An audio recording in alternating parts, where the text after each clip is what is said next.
Pastor Brian is up in Cleveland today. He's preaching at a friend's church, and so I spoke with him this morning, and he says hello, and he always misses when he's not here. I seriously don't think I've met a pastor who loves his church more than Pastor Brian, but it's always a gift. I love getting the opportunity to preach on Sunday morning when he asks me to, so I'm glad to get to be doing this today. I'm actually flying solo this weekend. My wife she went on a trip with her mom to a cousin's wedding, so I've had the boys all weekend, and so we're surviving. I think Rachel's trying to watch it on the live stream, so hello, Rachel. The boys are still alive. I only gave them a little ice cream for breakfast. Just kidding, I didn't do that. But I don't know if you feel this way, but for me, I cannot believe it's fall already. The summer just flew by, and it was busy. At least for us, it was. Rachel started a new job, and had a bunch of Young Life trips, and a lot of fun stuff, but honestly, it did kind of just feel chaotic. And then getting to the fall, it just felt like we hit the ground running. And so I felt like there's not even been much space to catch my breath. Meeting with leaders and Young Life events and football games, go Bucks. That was a pretty fun game last night. I'm excited for football this year, more so than previous years. Yeah, they did. The Buckeyes did win. Yep. It was a good game. But what I want to do today is I want to honestly just kind of share a little bit of what God has been teaching me through the midst of this summer and into this fall, and what has felt like a all over the place, crazy, chaotic kind of season. God has been teaching me some pretty cool stuff that I would just like to share with you guys. We're going to look at a pretty familiar story. I would imagine it's a familiar story to most of us. But I pray that God uses it in a new way. So if you'll join me in prayer, and then we'll dive in. Jesus, we ask that you'd be with us today. We ask that you'd speak to us, speak to our hearts, make yourself increasingly real to us. Help us to believe in who you are. Help us to believe in what you think about us and what you want for us in our lives. We pray this in your name, Jesus. Amen. So the passage we're going to look at today is in the Gospel of Mark. Mark 4, verses 35 through 41 is going to be the passage we're going to sit in. Mark's Gospel is an account of Jesus' life. This is pretty early on in the account, but what Jesus has been doing is he's gathered some men to himself. Some disciples have been starting to follow him.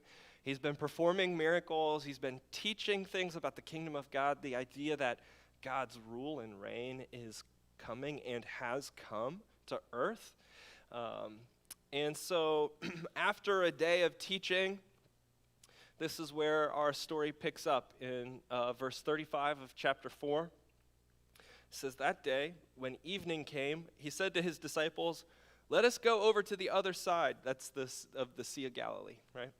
And leaving the crowd behind, they took him along just as he was in the boat, and there were also other boats with him. Okay, so Jesus has been teaching on one side of the Sea of Galilee, and he decides he wants to cross over to the other side. So him and his disciples, they hop into a boat.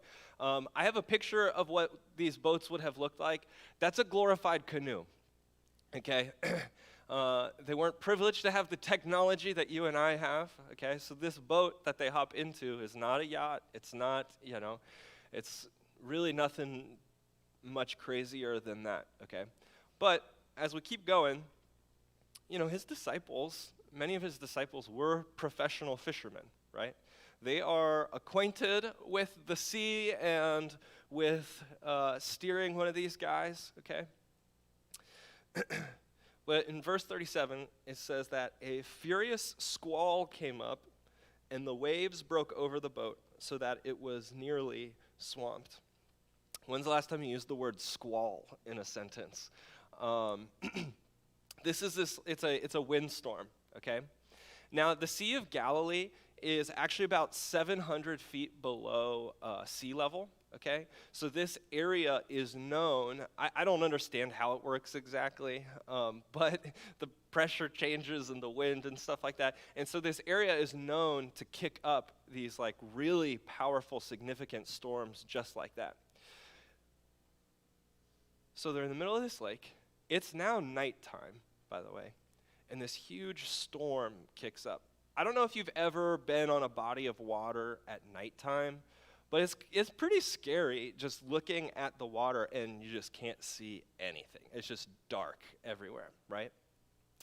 But then this storm kicks up and it is rocking this canoe, okay? So that water is now pouring into the boat and it is about to sink. It is getting swamped, filled up. This thing is about to go down. There's no lifeguards. There's no life vests. If this happens, there is this crew is out of luck. Like, there is not much else they can do, okay? So where's Jesus? Verse 38, Jesus was in the stern, sleeping on a cushion, okay? This is baffling to me. One, that it's even possible to sleep on a boat like that, but that he is asleep in the middle of this powerful storm, okay? Water is pouring into the boat, and he is passed out, okay? I wake up the second I hear Cyrus's feet get out of bed. My 4-year-old has this terrible habit of waking up every night and running into a room. And I mean, like, the second his feet hit the floor, I'm like, Cy's awake. And, I feel like I am an incredibly light sleeper these days. Does he have a nightlight? Yes, he does have a nightlight. I don't think that's the problem. But he wakes up, so I wake up, like I feel like I wake up at the lightest thing anymore. And so it is shocking to me that Jesus is still asleep in a rocking boat that is getting soaking wet, okay? Think for a second for yourself, okay? What are the things that keep you awake? Or like, what are the things that prevent you from sleeping, right? And when we think about it, oftentimes it's the things of life that aren't right. When something's not going right in life, it's hard to fall asleep, right? When there's something wrong with a child, when there's a work situation that just can't seem to be resolved, that'll keep you up. When there's a financial problem that you can't quite seem to reconcile, like, that'll keep you awake. Health, maybe you got something with your health that, like, physically makes sleep challenging. I'd like to think that I'm still a young man, but I wake up more times sore than I went to bed. Like, my shoulders hurt if I sleep on my side.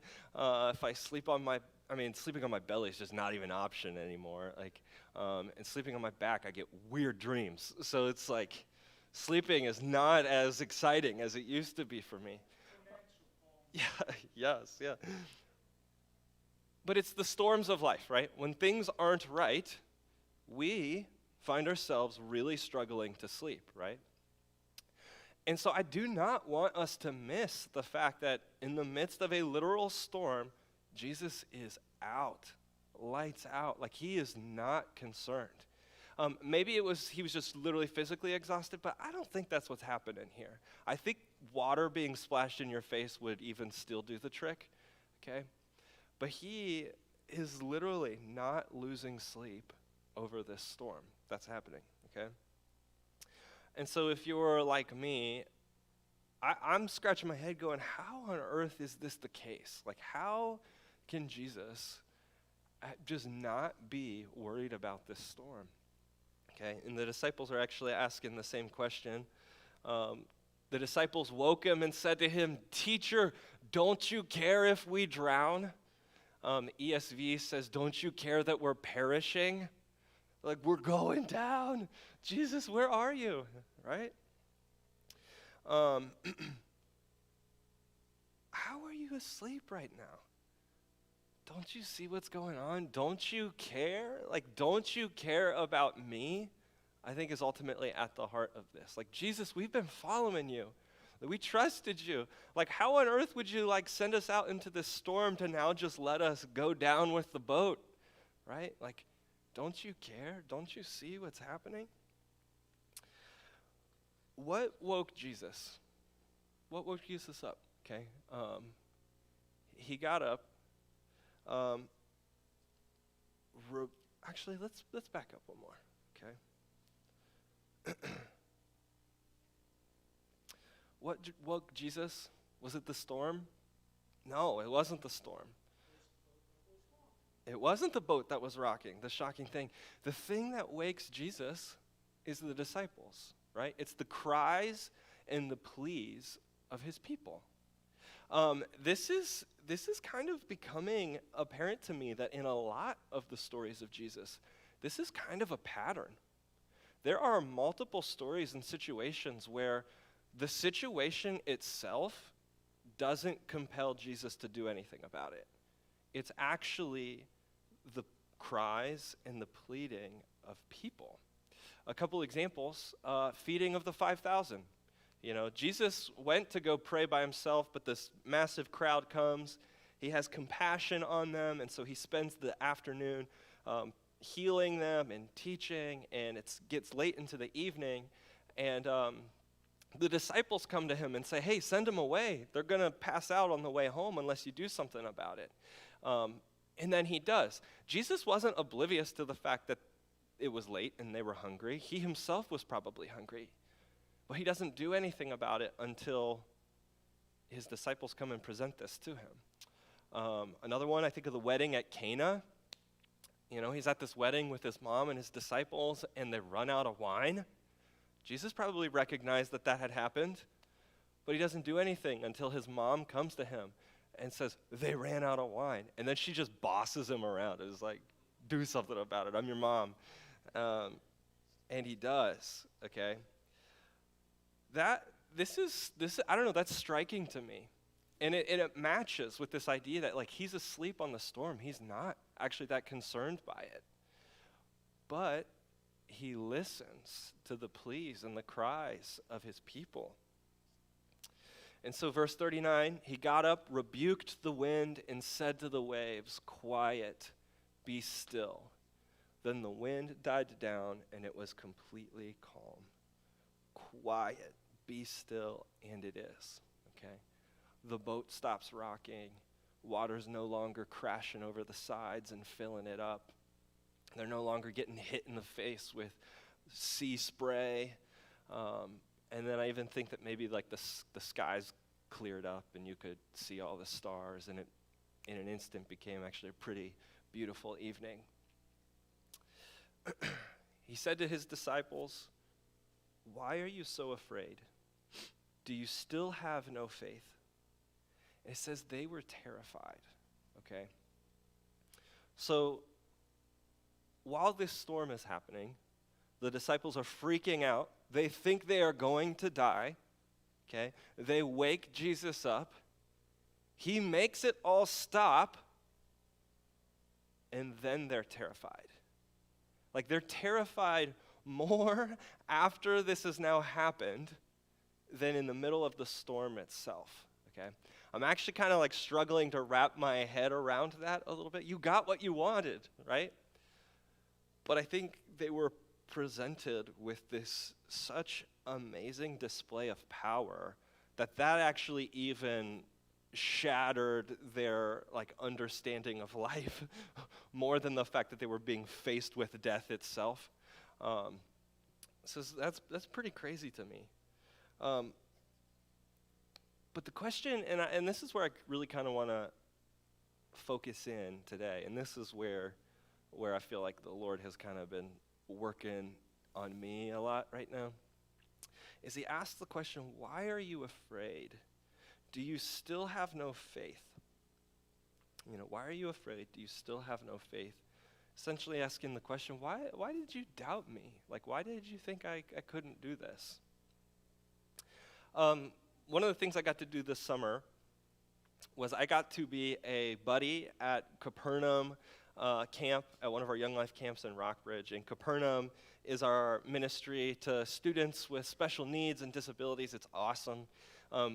The week was a blast, especially for me, because I was a buddy. I wasn't in charge.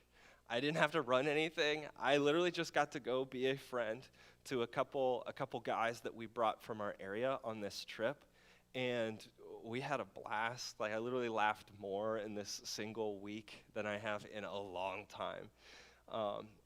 But one of the stories we looked at was this story of Jesus calming this storm, okay?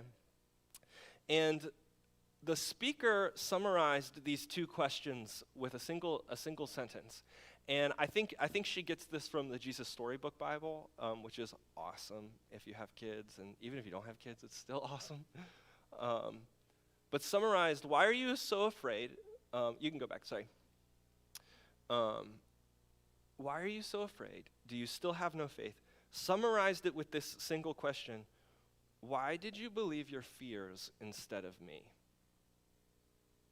I'll say that one more time. Why did you believe your fears instead of me? This question is haunting me right now. Like, as soon as she said that, it just I don't know, like planted a seed in me, and I can't get that question out. Why did you believe your fears instead of me? I've actually never thought of doubt this way, or like a lack of faith in Jesus, as essentially a belief in a fear instead, right? But that's kind of what's being presented here. Like, a lack of faith is choosing to believe in a fear instead. And this is a choice that I've been making without even realizing I've been making it. Like, choosing to believe something other than Christ.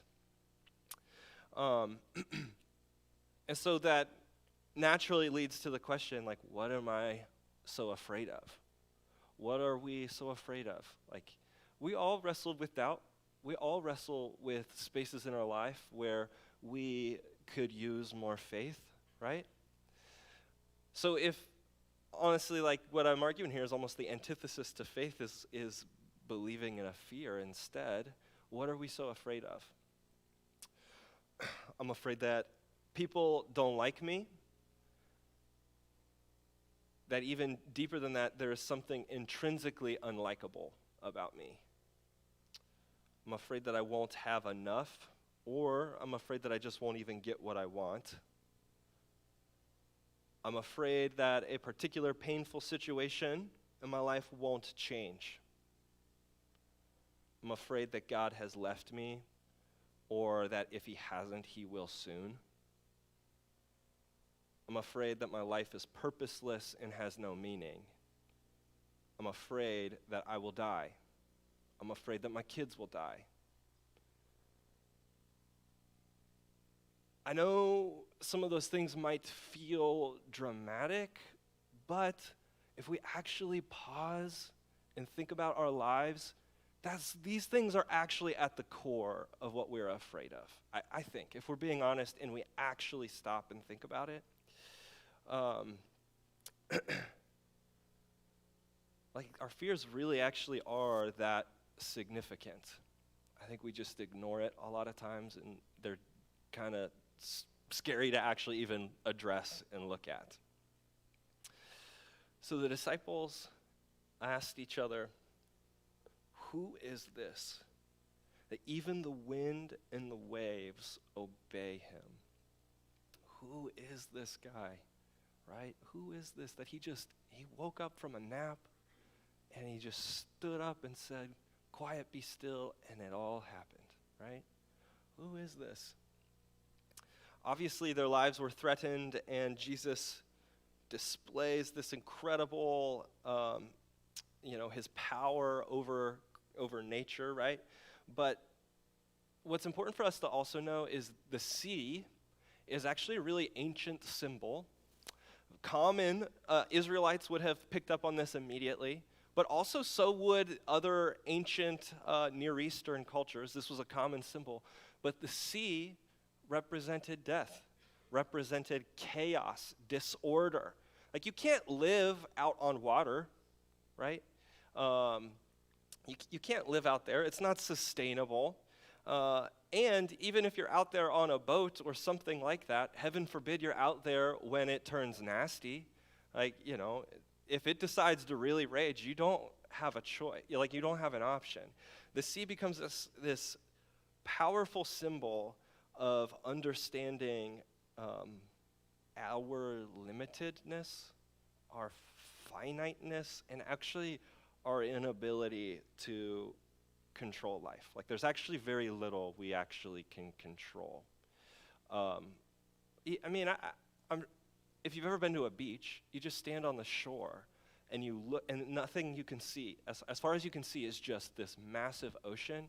That's overwhelming. It puts you in your place, right? And no matter how hard you try, you can't influence that ocean.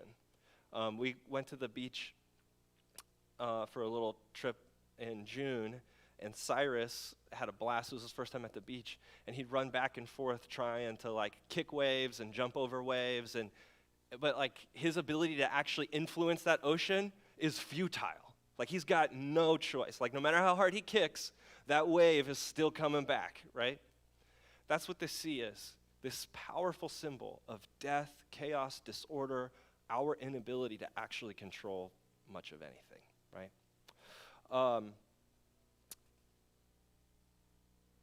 Why did you believe your fears instead of me? Ultimately, the disciples believed that the sea was more powerful than the one who was sleeping in their boat, okay? They believed that this sea was going to sink them, okay?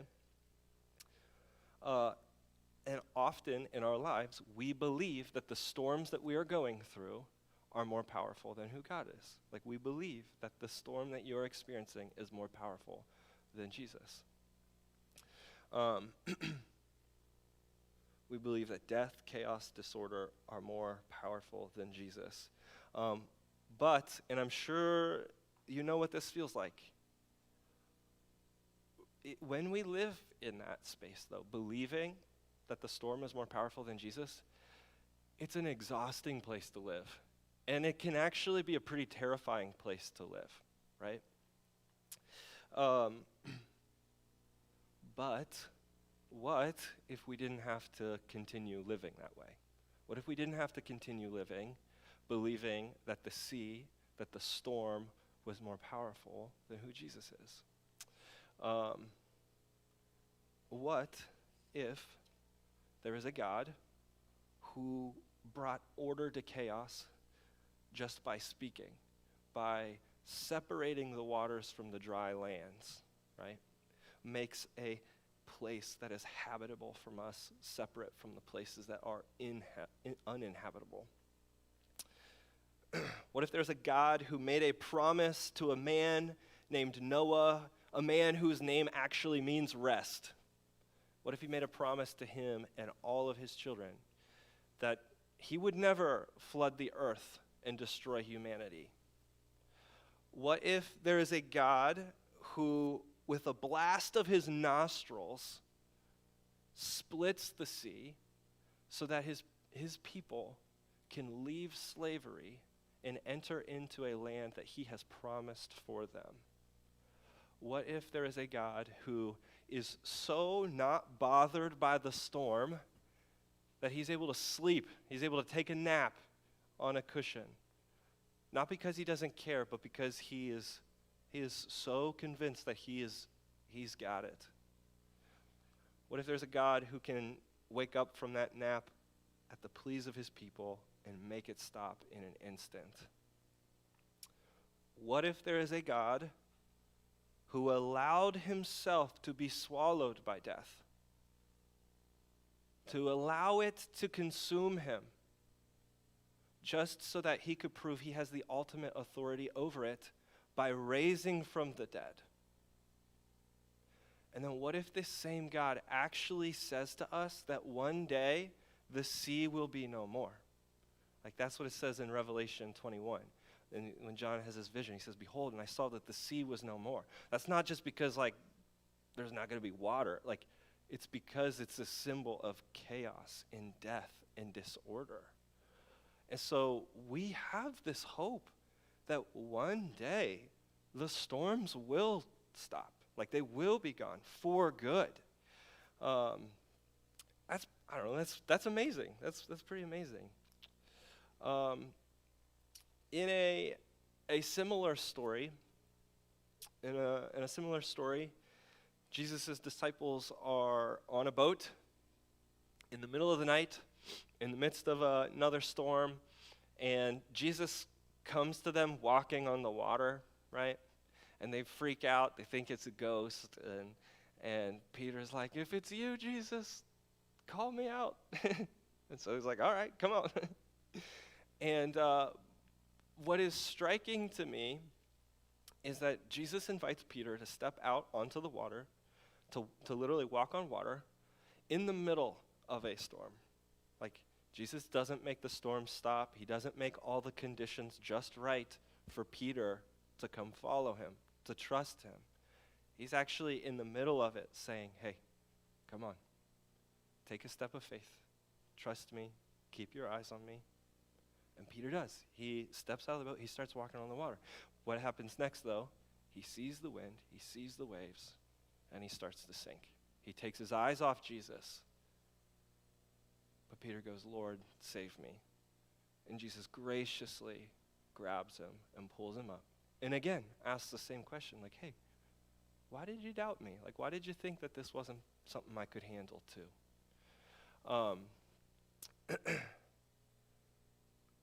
Whatever storm you might be facing in life right now, it could be intense. Like life can get hard, right? And if you're not in one, chances are another one's coming soon. And the reality is this is just a part of living in a broken world. This is the pain we still experience awaiting Jesus' return, right? I'm not telling you this story to make you think that if I just trust in Jesus, all my storms will go away. No. But I'm sharing this story primarily to help us understand that God really is in control. He really does love you. He really does hear you. And often when we start to trust him in the midst of those things, one, I think sometimes we make storms in our lives that actually aren't. Like we can turn something into a storm that doesn't even need to be a storm. Sometimes there are very, very hard things in our life. I don't want you to mishear me on that. But when we start to trust him, like it totally changes the way we see it, right? It changes the way it reminds us of who is in the boat with us, right? The God who can make the storm stop, okay? I think when we do this, we'll start sleeping better, too. I think that'll be a natural byproduct. And one of the things, and I kind of want to wrap up on this, is, what do you do when you're stuck in a storm that just won't seem to quit? And you are crying to God, like, make this stop. Please make this stop.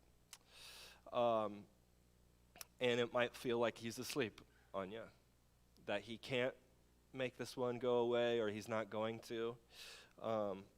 That's a hard place to be. But what I find is helpful in my own life is thinking about the places where God has made storms stop. Like, what are the storms that he has delivered you from? When we do this, it helps us, I think, practically understand that his plan and the story he is writing for your life is bigger and better than the one you could write for your life, right? There's been storms in my life where I wish God had made them stop way sooner than he did, right? But when I think about it with some time and space, I do believe that he used it for my good, that he taught me a lot of things about himself and what it means to depend on him and trust him.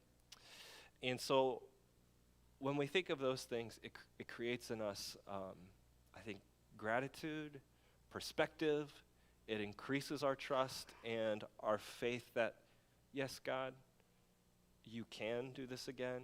You might not, but I still trust that you are good and that you are with me and that you are listening to me and that you love me. We're going to take communion here in just a minute. So Joel, if you want to come on up. But ultimately, we should think, where has God been most faithful to us? If you're ever doubting whether or not he loves you, we look to the cross. We look to Jesus. And I know as Christians and as men and women who come to church regularly, we talk about Jesus and we talk about him dying on the cross. I pray that doesn't lose its power and impact on us. He who gave up his own son, how will God not also with him graciously give us all things? That is God's greatest display of his love for you. And I want to be careful how I say this, but if that's not enough for you, I don't know what is. For God to literally give his son to you and his life to bleed out on a cross to demonstrate the lengths he would go to say he has not forgotten you. He has dealt with the biggest problem you will ever experience in your life, and that being separated from him, right? He has dealt with that so that we may be also filled with his Spirit, so that new life could actually be possible for us. So when we take communion together, it's this beautiful symbol given to us as a church that forces us to remember what Jesus did on the cross. His body, the bread, broken for us. His blood spilled is the blood of the new covenant, the new promise and relationship that God has made with us, saying, I will never leave you. I will never forsake you. Though it may seem like I'm asleep in this boat, I promise I'm still here. I'm with you. Your storm doesn't bother me. I'm actually going to sleep right now because I'm so confident that it's not a big deal. So I pray for us that as we think about this story, God, that we wrestle with it, that we wrestle with the fears that we have, that we would wrestle with the moments in our lives where it feels like you're asleep and it feels like you don't care. But I pray, Spirit, that you would convince us that that's not the case. You do care. You are with us. You are in control, and that you love us. I pray this in your name, Jesus. Amen.